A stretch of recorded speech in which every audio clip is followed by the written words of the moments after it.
যারা তাকদীরকে অস্বীকার করে।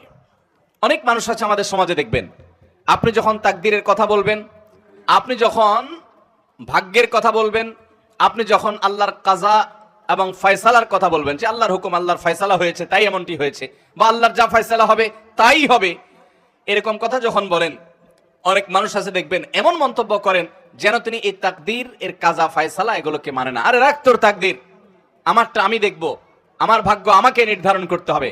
নিজের ভাগ্য নিজে নির্ধারণ করার ক্ষমতা পৃথিবীতে কারোর আছে? যদি থাকতো তাহলে পৃথিবীতে কোনো মানুষের কোনো বিপদ হতো। অথবা তাকদীরকে যদি কেউ অস্বীকার করে, তো সে ব্যক্তি সম্পর্কে নবী করিম সাল্লাল্লাহু আলাইহি সাল্লাম বলেছেন যে তার কোনো প্রকার আমল, সে নফল আমল করুক, ফরজ আমল করুক, শারীরিক আমল করুক, আর আর্থিক ইবাদত করুক, এর কোনোটা কবুল হবে না যদি সে তাকদীরকে কি করে, অস্বীকার করে। অতএব আমরা আল্লাহর তাকদীর এবং ফয়সালাকে বিশ্বাস করি কি করি না? আল্লাহর তাকদীর এবং আল্লাহর ইলম, আল্লাহর ফয়সালার বাহিরে পৃথিবীতে একটি পাতাও নড়তে পারে না এবং নড়বেও না।